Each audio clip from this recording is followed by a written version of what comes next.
In my mind, look, I'm not a psychologist, but he's not mentally sick, he's just evil. That's all it is. I think it's just evil, and I just wish that our justice system would identify evil opposed to mentally sick, because he's evil.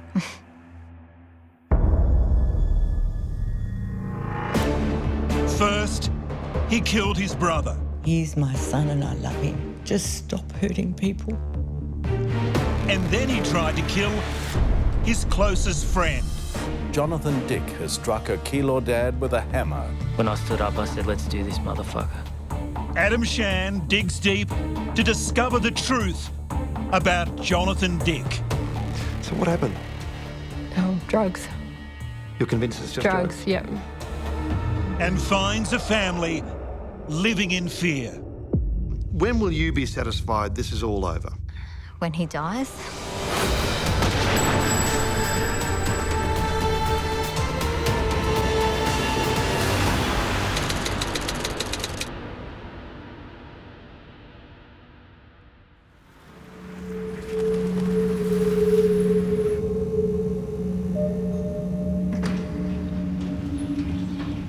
Mystery surrounds the death of a man at a shopping centre in Melbourne's east this morning. Nine's Laura Spurway reports from the scene.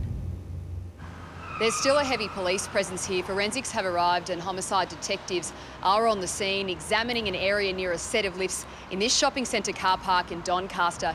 This level of the car park is closed off as police continue their extensive investigations. On February 3rd, 2017, a brutal murder happened here, outside the lift in the car park of this suburban shopping centre. David Dick was on his way to work when he was attacked by a man wielding a samurai sword and a knife. Days later, police released security camera footage of the lead-up to the incident, and the killer was revealed. David Dick was murdered by his own brother, 40-year-old Johnathan Dick.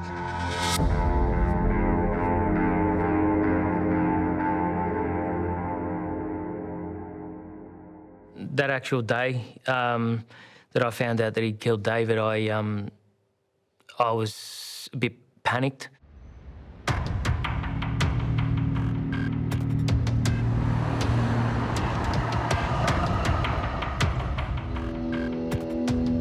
David Camerata was working at his jewellery business in Melbourne on the day the CCTV footage was released. Yeah, I was at work and I heard David's name on the radio. I jumped on the computer and I got it up on the screen, and there was a vision of Jono, the CCTV, him by the lift with the sword in the bag. Could have showed me that CCTV from, 20, 30 metres away. I would have picked it straight away, no problems. David Camerata knew the man with the sword very well. It was Johnathan Dick, the best man at his wedding to Danny. David phoned Danny straight away. He just said, I think Jono has killed his brother. I could hear the terror in David's voice and your heart skips a beat.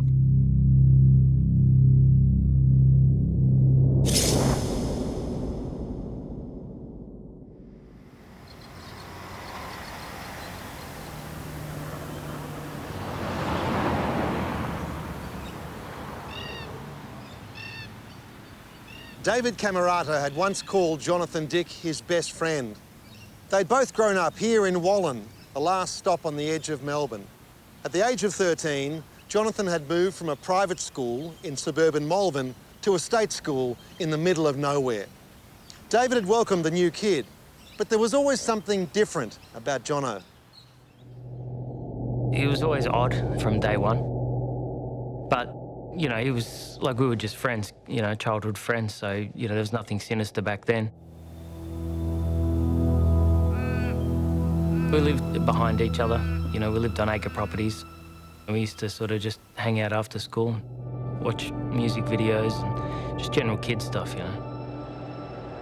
David Camerata enjoyed a stable upbringing. However, his friend's life was anything but stable. Jonathan's parents had divorced when he was 7, and until the age of 13, he lived with his mother Carol in Melbourne. But then he was sent to live with his father and stepmother in Wallen. His dad had a sausage factory, and he's a nice enough guy, but he's just a bit quirky. And at one point they were sort of trying to dig a swimming pool in the backyard, like hand dig it. So if I'd go up to visit him, you know, we'd spend our evenings in the back with a shovel, you know, trying to hand dig a pool, you know. Just little things like that. It's just a strange place. And it was always sausages for dinner. Always sausages. Jonathan's living arrangements were also unusual. His father lived with his stepmother and their kids in the main house, while Johnathan lived in a shed out the back, all on his own. He was a loner type character. I mean, he sort of lived in his shed, and yeah, we used to go there and all hang out. You know, for us it was fun. For him it was obviously his reality. Definitely now that I look back on it, there was a lot of red flags. Johnathan Dick was obsessed by comics, especially The Punisher, a dark character with psychological issues.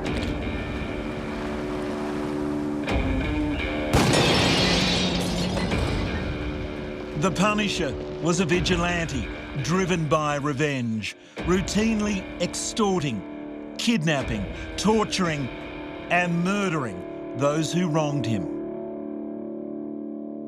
He was trying to push me to read it. He gave me quite a thick hard copy of that comic, and I mean... The Punisher? The Punisher. I mean, I wasn't a comic book person, but I tried to read it, and I got maybe 2 pages in, and I'm like, this is not for me, you know. He decides who can live and who doesn't and all that sort of thing, and it's unfortunately a little bit... Revenge. Revenge, I think, was a big thing for him. Danny Camerata also grew up in Wallen and fell in love with David at Whittlesea Secondary College. They got engaged soon after graduating.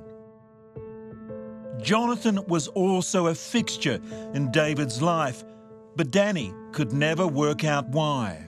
I couldn't relate to him in any way. We just had nothing in common whatsoever. When a date was set for the wedding, David asked Johnathan to be his best man. Still speaking to him regularly. I wasn't seeing him that often, but I was, you know, he was a long-time friend, and, you know, we'd sort of grown together, so yeah, I did ask him. I don't know anyone else who's first boyfriend and girlfriend, and now they're getting married 12 years later, so it's quite incredible. Give them a round of applause.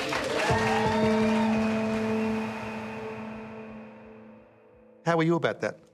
I was a bit, shocked. What was the wedding present?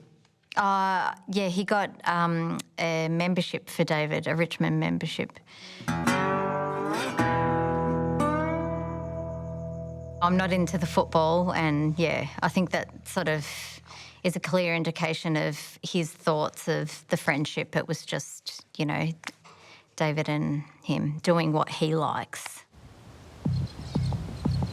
The newlyweds started a family and bought a house in Keilor, which they intended to turn into their dream home. By then, Johnathan was a qualified plasterer. He approached me to do the plaster work in the house, and I said, look, that's perfectly fine, you know, with me. He didn't have a licence at the time, so he was travelling by train from Ringwood all the way over to Keilor.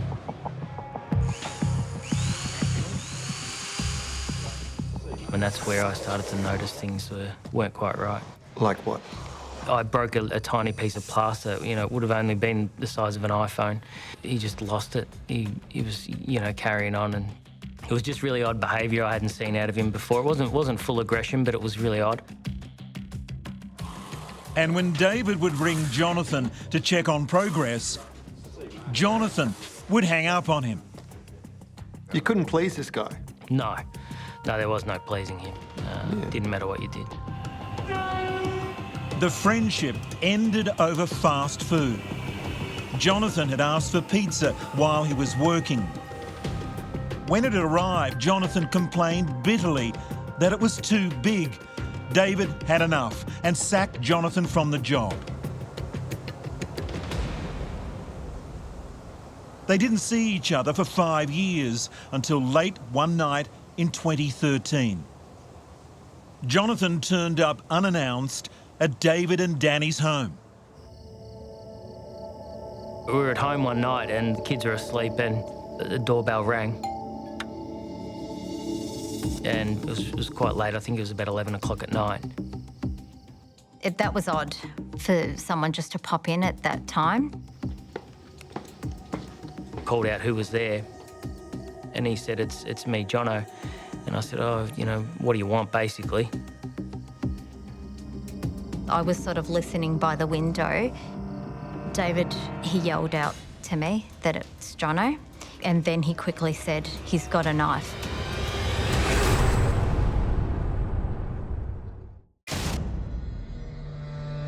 In February 2017, Johnathan Dick killed his brother David with a samurai sword in a suburban shopping centre. When he heard, Jonathan's old friend David Camerata thought back to 4 years earlier, when a paranoid and delusional Johnathan had turned up at his house armed with a knife. He said, oh, I really need to speak to you, it's really urgent. If you come outside, I'll put the knife down. I was obviously shocked at that. So I said, just put the knife under the door and I'll come out and have a chat with you. I then told him I'd go out and speak to him. But got to empty his pockets onto the bonnet of my car and sit down in the middle of the driveway with his hands on his head, which he did all that. He was quite submissive. You've called the police? Yep. But they don't come? No, 45 minutes, basically, it took them to come. I managed to get him in the car. I thought I'll get him away from the house. So when we were on the way to the train station, yeah, he was just rambling and talking some pretty crazy stuff. So got him on the train.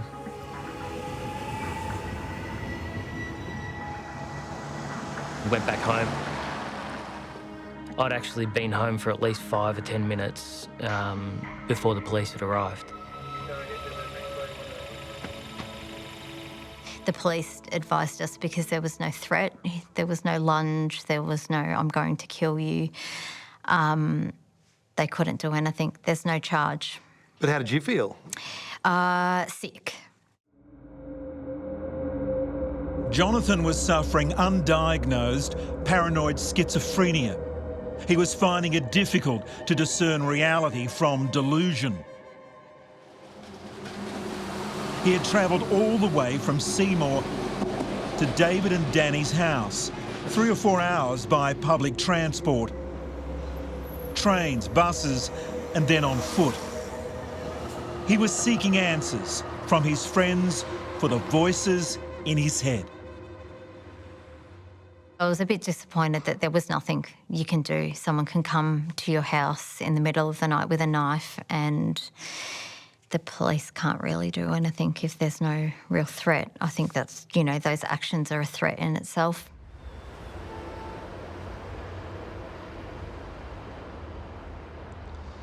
The late night encounter with Johnathan was startling enough, but he wasn't finished yet. He came by David's work the next day. He wanted his knife back. David said to go and ask the police. They now had the knife. He made it clear to Johnathan to never, ever return to his house. That was the last that David expected to see of his former friend, 4 years before he killed his brother.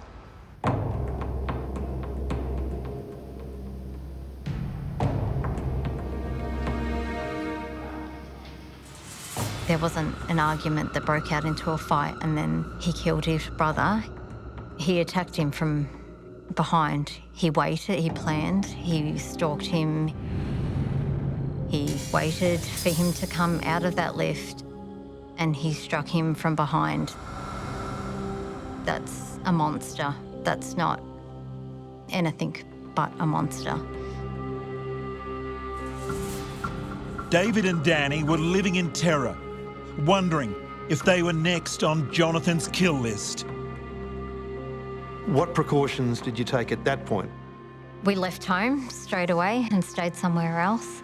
We were just terrified that he would, we were fearful that maybe he would come for David.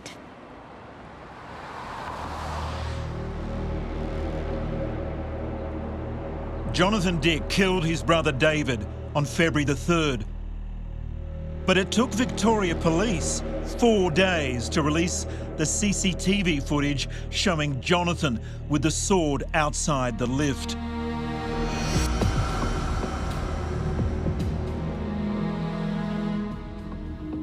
That same day, his mother Carol issued a public appeal. Strangely, she did not realise the killer in the footage was her son. Why does this happen? But my son has been murdered. Viciously. David was the most beautiful, fun-loving, magical person. And we all loved him so much. The next day, Victoria Police tried to explain why his own mother had not recognised him. Not one of them had an inkling that this could have even been a possibility. And even when we spoke to Carol this morning, she's coming to terms with it, but I really don't believe she has any belief that it is. He said, "We think it's Johnathan." And I looked at him in shock. I said, "Don't be ridiculous."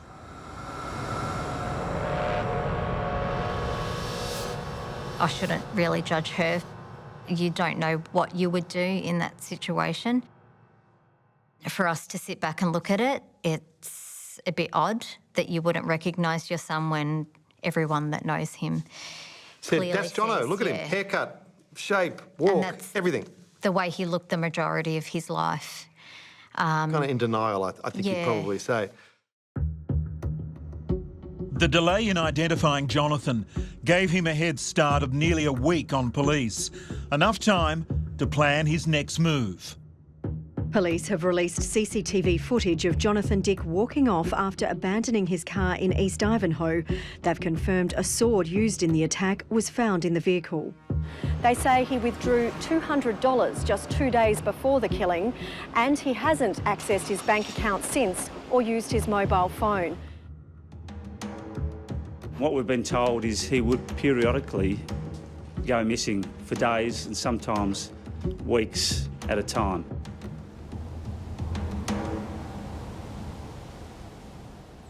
I had said to a mutual friend of ours that they won't find him. I said that straight away after he'd murdered his brother. He's quite intelligent.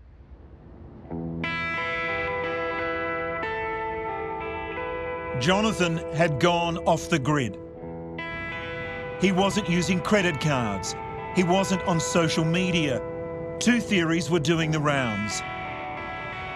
He'd taken his own life, or he disappeared interstate. It was more likely that he had gone interstate. That's what I thought. That he'd had another car and he just drove interstate.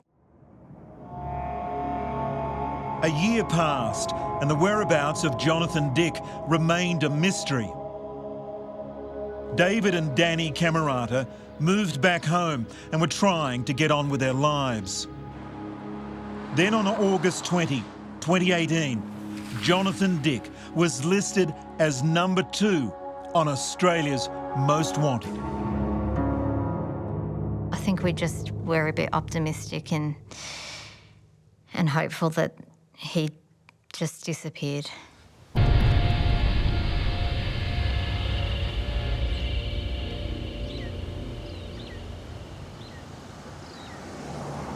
What was happening that morning?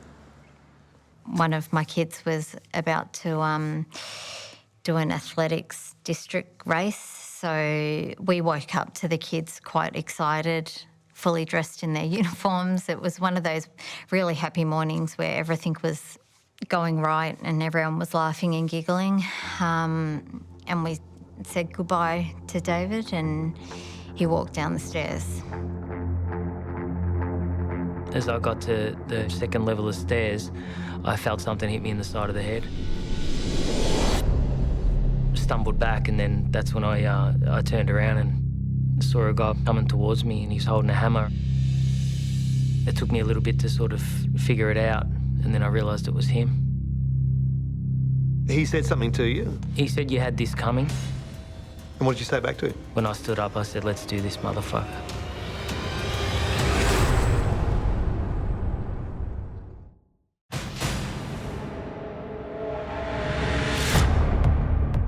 In August 2018, a camera on a council garbage truck captured this vision outside David and Danny Camerata's home in Keilor. I heard a man shout, so I opened the blinds and had a look, and I could see David and someone else wrestling near the footpath. David yelled out, "It's Jono," and I knew straight away.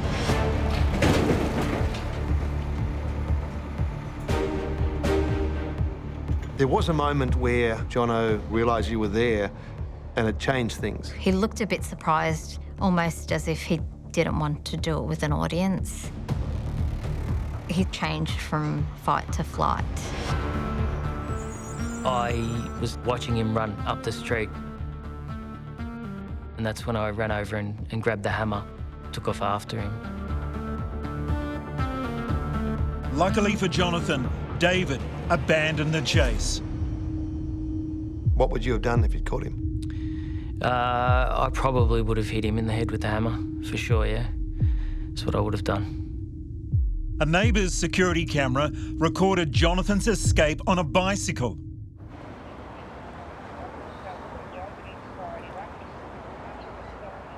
David was lucky he wasn't killed. Johnathan had only managed to land a glancing blow on David's neck with a plasterer's hammer filed down to a sharp point. I could feel the amount of blood sort of trickling down. It was almost like a tap. The blood had all sort of balled up in the back of my neck, and it was pretty horrible.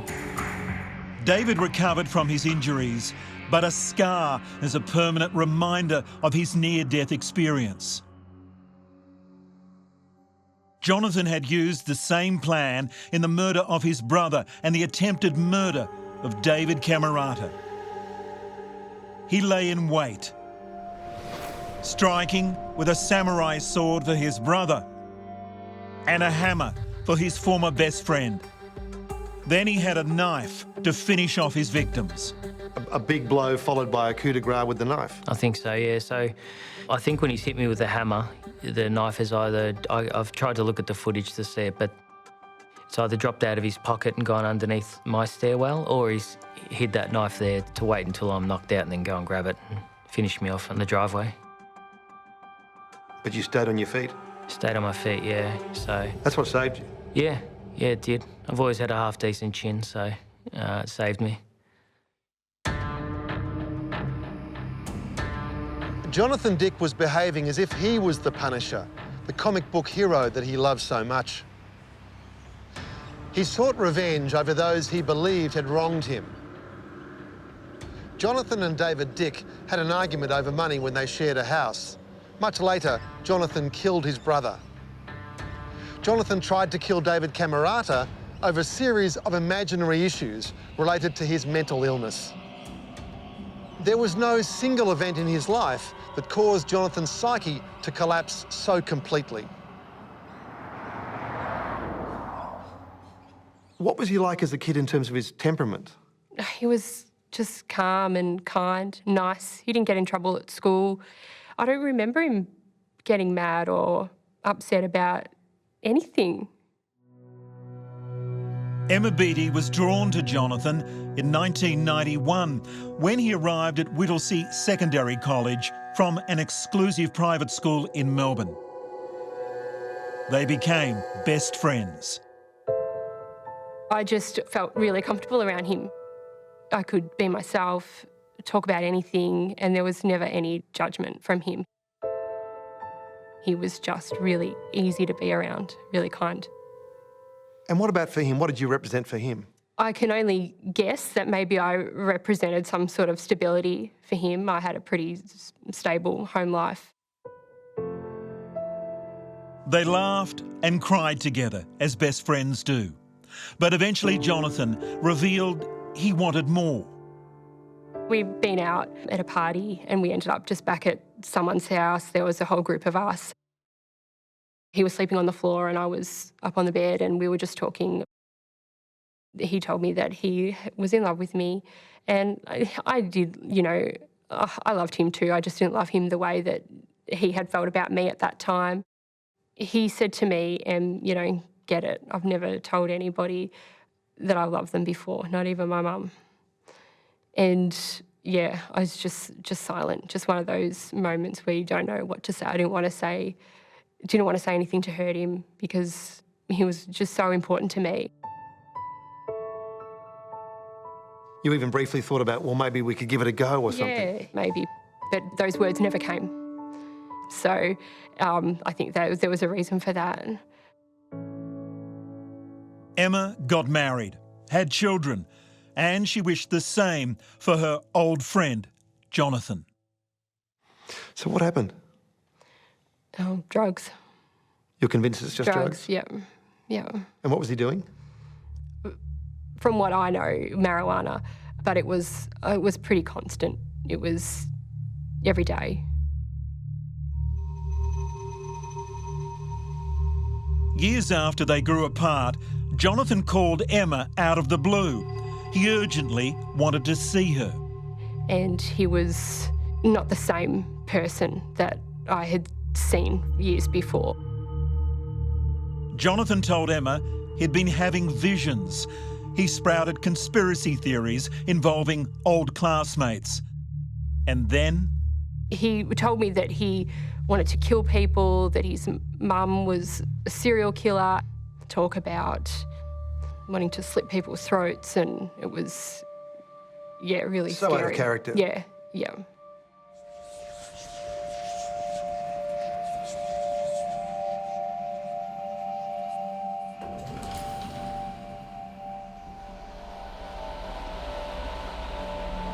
Emma was shocked to hear Johnathan was capable of murder, but not as shocked as his mother, Carol.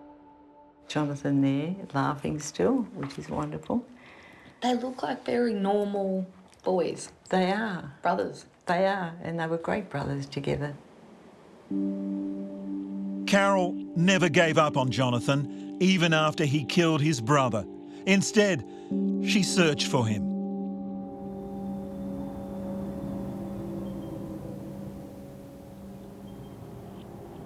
I would get on the trains and walk around Melbourne streets just looking. Have you been doing that? I did that in the beginning. How many times? 3. But I didn't tell the detectives. Because I really thought if I found him, I'd probably hide him.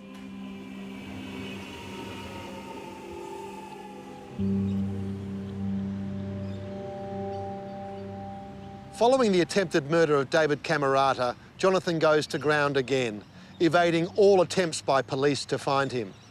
He's high on the list of Australia's most wanted, and many of his former friends are living in fear, wondering if they're next on the Punisher's kill list. But he still has one staunch ally, his mum. He's my son and I love him. Just stop hurting people.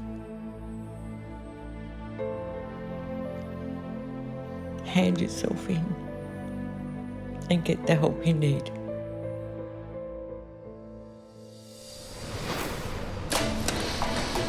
Coming up, a family under immense pressure. If we crumbled, then our kids would have crumbled and suffered. And the fugitive comes out of hiding. I turned it down and I just said, it's him. He's here.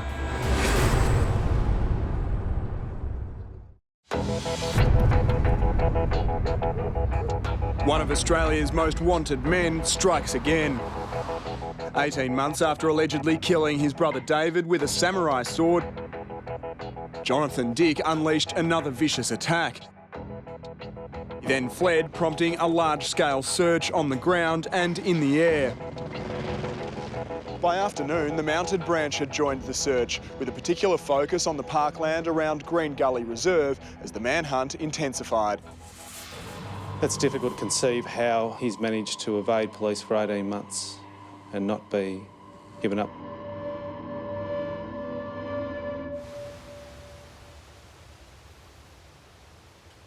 This was an extraordinary situation for Victoria Police. Johnathan had gone to ground again. Apparently he was living somewhere in Victoria, but he left no digital footprint. He wasn't accessing his bank accounts, nor contacting anyone he knew.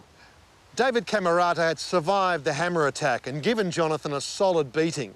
In his heart, though, David knew that Johnathan would be back to try again.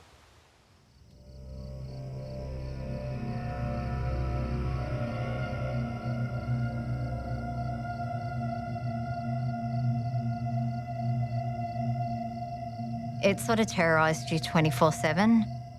For David, it was the nightmares, the night terrors. And then obviously being terrorised during the day, so he really had no relief. From the morning, I'd wake up and it would be making sure he got to his car alive. Checking cameras and making it safe for him just to get to his car.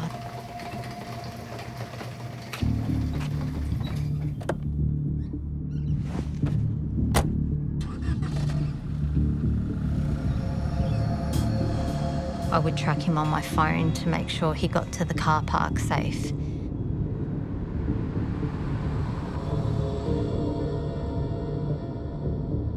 Then there would be that 10 minutes of absolute terror of him getting out of the car park to his work safely.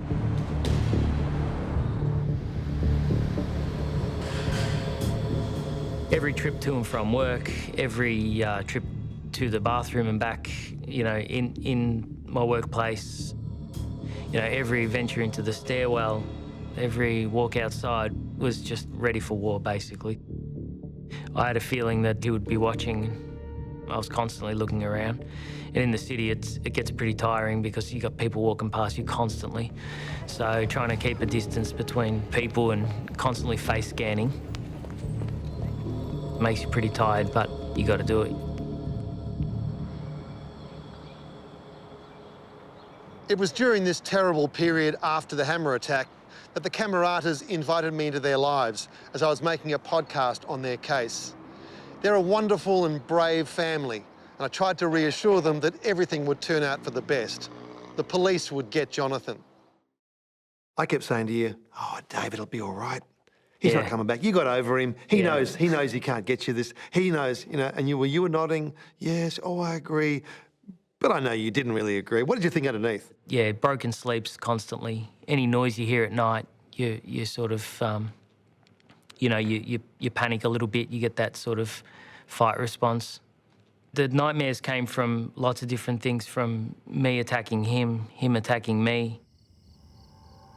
At night, David was forced to relive the hammer attack over and over again.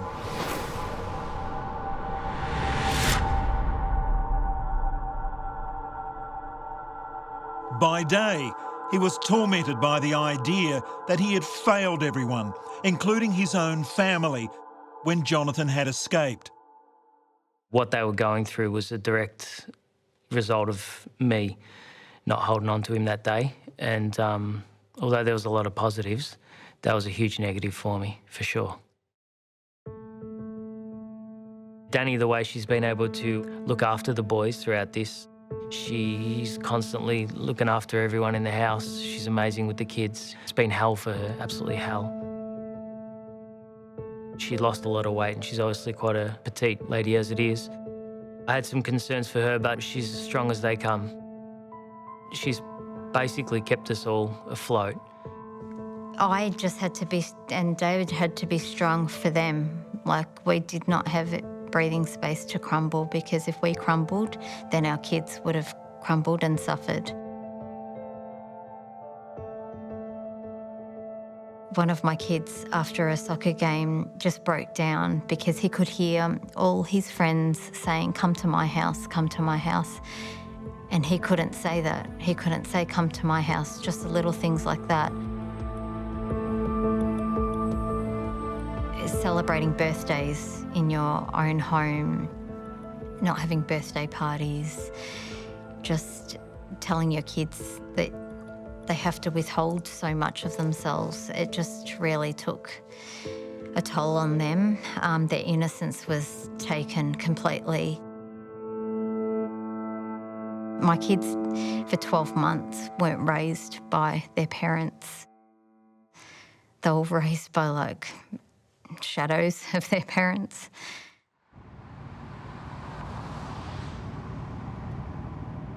This family lived in a state of hypervigilance for more than 12 months. They moved homes, they changed their routines, and they hired private security. And David started carrying a knife in his car. If Johnathan was planning another sneak attack, David thought that Johnathan would try to get him at his work. His jewellery business had been at the same address in the city for years, and Johnathan had been there before.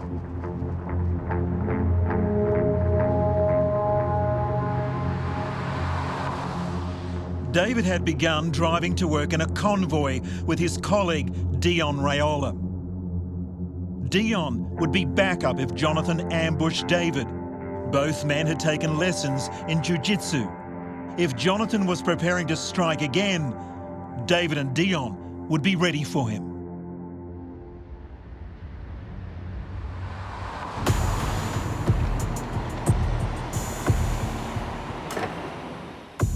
As you pull into the parking space, what do you see? I hopped out of my car, I was putting my jacket on. I looked over my shoulder, my right shoulder, and I saw a guy with a hat on, pulled right down, and he was standing on Flinders Street, just in a little gap. What you're seeing is a sliver of a face, effectively. A slither, yeah. I could see his frame. As soon as I made eye contact, he turned his head like someone had been spotted doing something they shouldn't. He's turned to walk away. I turned to Dion and I just said, "It's him. He's here."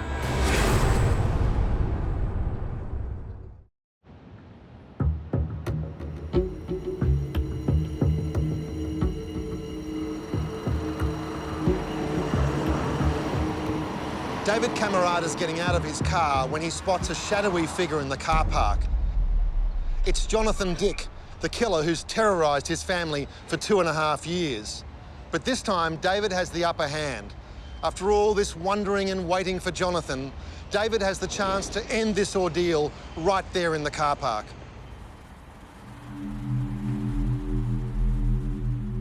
I turned to Dion and I just said, "It's him, he's here." Dion's like, "No." And I said, "Yeah, it's him." I just took off sprinting just after him. He'd walked up Hosier Lane, past the restaurant there on the corner, and I chased him. David caught up to Johnathan halfway up the lane. I said, "Hey," at first. He wouldn't look. I grabbed hold of his jumper, but it's a pretty big guy, and as he's turned to run, I've slipped over, tripped on one of the cobblestones. Dick ran down Hosier Lane back onto Flinders Street towards the spot where David first saw him lurking. His meticulous plan to murder David was now falling apart. He ran headlong into Dion, David's workmate. Dion wrestled the much larger man to the ground. There would be no escape this time. I kicked him in his head a couple of times. Dion put him in a rear naked choke. He was begging Dion for a minute or so to kill him. You know, I said a few things to him. What did you say? I told him that I'm not like him. You know, I'm not a killer. What he'd done to his brother was disgusting, and you know, a few other things in there you probably wouldn't want to put to air.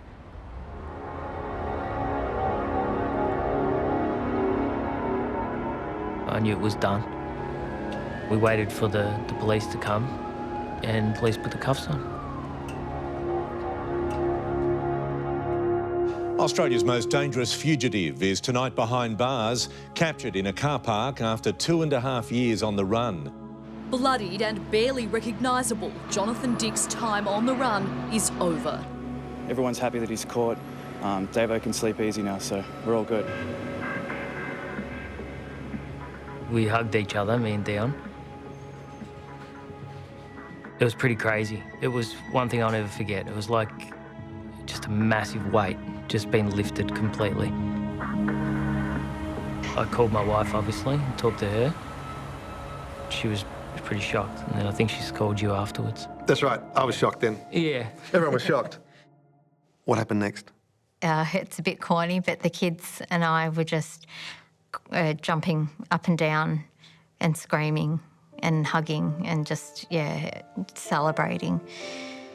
They were just so happy. They were just so happy. So it was just this massive relief. Mum and Dad put things right. Dad caught the bad guy. Do they know that? Yeah, they do. They've changed the screensavers to shots of their dad and Dion.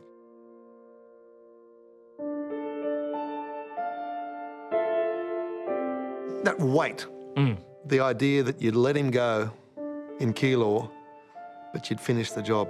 Everything that we thought was going to happen did happen, and every good thing that could have happened did happen as well. So thankful for that.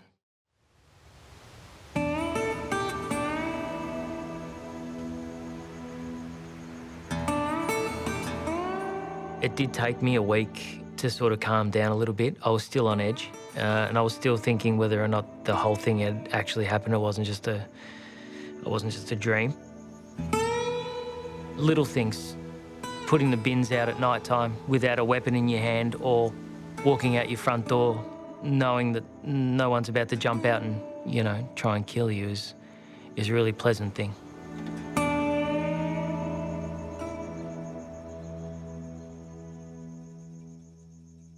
He was caught. You saw all the footage on the news. What was your reaction to it? I felt seeing him in handcuffs was hard. That was hard, hiding his head. Emma felt she had to reach out, so she wrote to Johnathan in jail.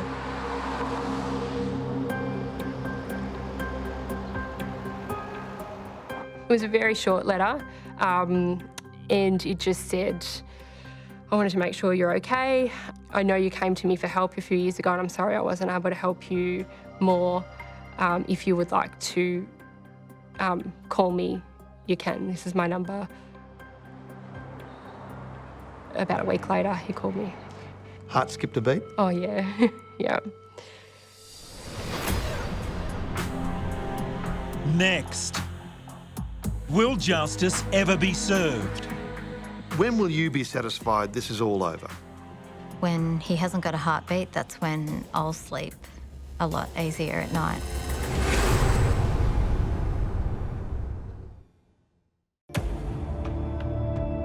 Johnathan Dick's old school friend Emma Beattie wrote to him in jail soon after his arrest in August 2019. A week later, he called her. Do you recall the first words he said? Hello, hello, Em, hello, hello. And it was, Jono.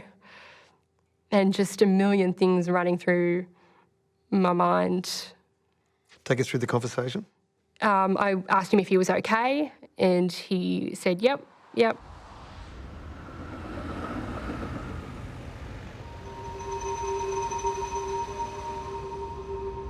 How did he strike you in his demeanour and his sense of reality?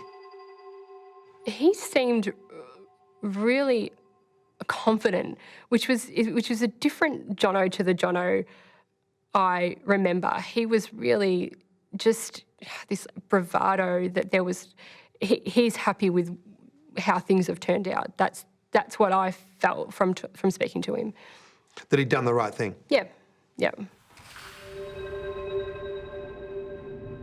I asked him if he had a kill list because that had been reported. You obviously think, oh, am I going to be on it? And he said no, but I wouldn't have minded knowing where lived. And I said, why? I said, I don't remember you ever having an issue with him. And he said, I can't tell you that because the call's recorded. We can't reveal the name of Johnathan's next prospective victim for legal reasons. Here again, Johnathan seemed to have a clear intention and a motive to keep on killing people. Did he seem to have a sense of what he'd done and what the consequences were? Yeah, he was very accepting of his situation. He said, I'm obviously going to be in here for a while, meaning the prison.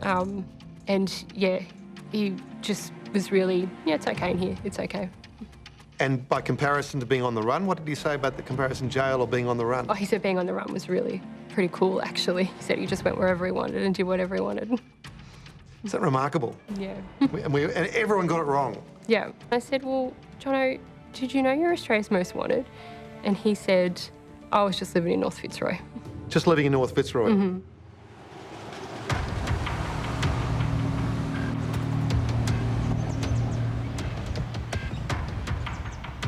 This is Rushall Community Garden. It's about 100 metres from a train station and barely concealed by some shrubs here. This is where Johnathan Dick hid in plain sight on and off for 2.5 years.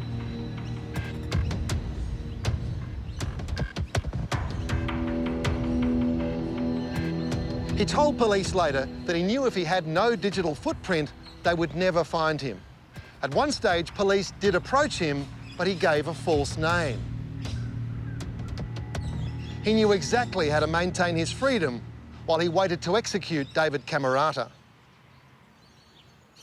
I captured some images of the hideout on my phone the day after Dick was arrested. So here I am at the campsite of Johnathan Dick. He lived in a tent, which also had a tarp for wet weather. Inside the tent, he had a mattress, pillows, fresh and processed food, spares for the bike he travelled around on, and newspapers, some from the month of his arrest.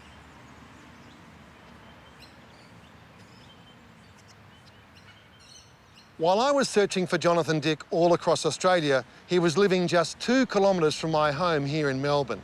Who would have thought that a killer would be living in a tent by a railway station and that Yarra City Council would have inadvertently assisted him? Under human rights protocols, the council cannot demand the identity of the homeless. Instead, they offer all kinds of services, no questions asked. If he hadn't tried to murder David Camerata, who knows how long he could have remained here?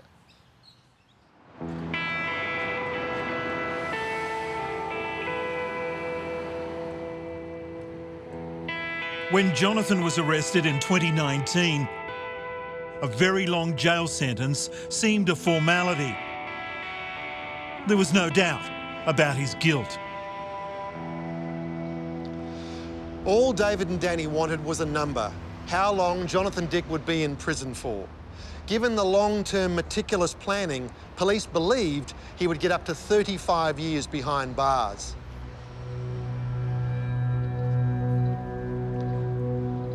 However, his legal team went for the mental health defence, alleging that Johnathan was not responsible for anything he did on the grounds of mental impairment. The judge accepted that, and Johnathan Dick has been admitted to a secure psychiatric hospital until such time as he's well enough to return to the community.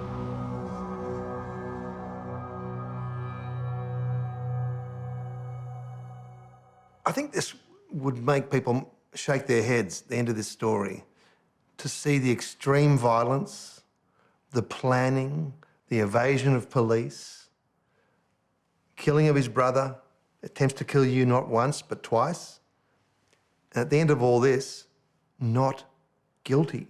How does that sit? You know, I know it sounds corny, but we have, like, a perfect marriage. I've got perfect kids. We've built a perfect life. I'm happy with my job. I'm happy with my family. You're happy with your business. Everything is going well for us, and we're very grateful for the life we've built. And then there's this fat piece of shit sitting there that has just ruined our lives. And then you've got a pathetic legal system that cares more for him and his rehabilitation than us. We pay tax, we've followed the rules, we've built a life, we support the community. You know, I work for a hospital, it means shit. Excuse the language, but it means shit. A tribunal of doctors will decide when Johnathan is well enough to return to the community. Under the law, David and Danny will have no right to be notified when that happens. He is not a prisoner, he is a patient. You start to have a look at how long people stay in that facility, which is on average, I believe, about 10 years. They'll release him back out on the streets, and I mean, it's okay when he's on medication, I'm sure, but as soon as he's off it, you see what happens. Will that fear ever go away? How often are the dreams coming now? Several times a night. Yeah, still. probably at least a couple of times a night, and they're generally pretty violent in nature.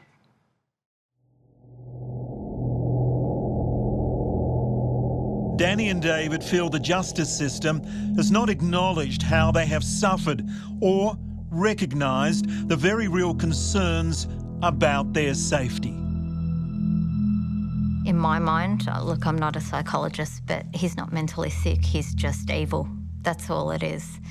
I think it's just evil, and I just wish that our justice system would identify evil opposed to mentally sick, because he's evil. When will you be satisfied this is all over? When he dies, when he hasn't got a heartbeat, that's when I'll sleep a lot easier at night.